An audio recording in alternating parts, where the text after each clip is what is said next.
To be a leader requires one thing and one thing only: followers. That's it. It has nothing to do with rank or title. It has to do with whether others are going to choose, that volunteer, raise their hands and volunteer to go in the direction that you set. We can force people to do things, we can whip them into shape or offer them all kinds of carrots and sticks to get them to do things, but at the end of the day, a true leader is the one where others raise their hand and say, I will follow you. The question is, why should anyone follow you? Now, the human animal is like a company. If we want to get certain behaviors out of the organization, out of people, we give them certain incentives or disincentives. We are exactly the same. If you want someone to perform, if you want them to hit a goal, we set the target, we set the goal, and we offer them some sort of bonus if they get there, and we incentivize the behavior. If we threaten someone with a punishment, we disincentivize the behavior. Wait till your father comes home. You know, anyone who's a parent with gold stars or bonuses or all kinds of things, we're used to this. This is normal. The human body works exactly the same way. If you've ever had a feeling of love, trust, joy, fulfillment, status, pride, those are all chemically produced feelings.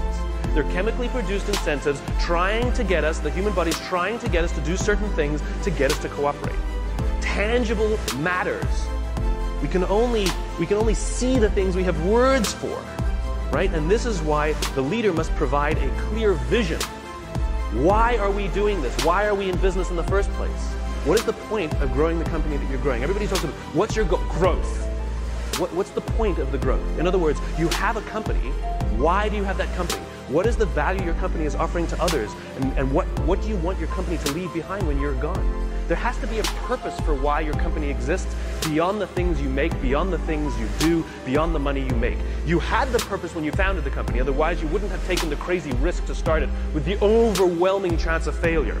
And people wouldn't have given you blood, sweat, and tears if they didn't believe in you, because you were the alpha, you had the vision, you had the strength, and they wanted your protection. And they joined you, and they gave you their blood, sweat, and tears because you gave them a sense of purpose and belonging and protection. You have to know why you do what you do, and this is what the leaders do. And the more they can put it into words, the clearer they can put it into the words, the more we can see it. Again, we can only see the things we have words for. And so when you can put these things into words, other people can see them. I have a dream. Martin Luther King put into words the vision, seeing he had. The rest of us could see it too, and now could focus all of our attention, all of our efforts on getting it done. And every metric, and this is the purpose of metrics, every metric we use it's not about the metric. Metrics are supposed to measure progress. In other words, each metric is the tree getting a little bigger. Each metric is us getting a little closer to the gazelle. We get another little shot of dopamine. Each metric shows us that we're getting closer to the vision. It's not just about the numbers at the end of the year. How did we do? We're up. Good. Towards what? Towards what? We don't know what we're getting closer to. And it makes work unfulfilling. Don't know what we're working towards. Dopamine. We don't care if we let down the goal. Like if we have a goal that we have to achieve for work and we miss the goal, do we feel bad that we let the numbers down? No. We feel bad that we let somebody we love down.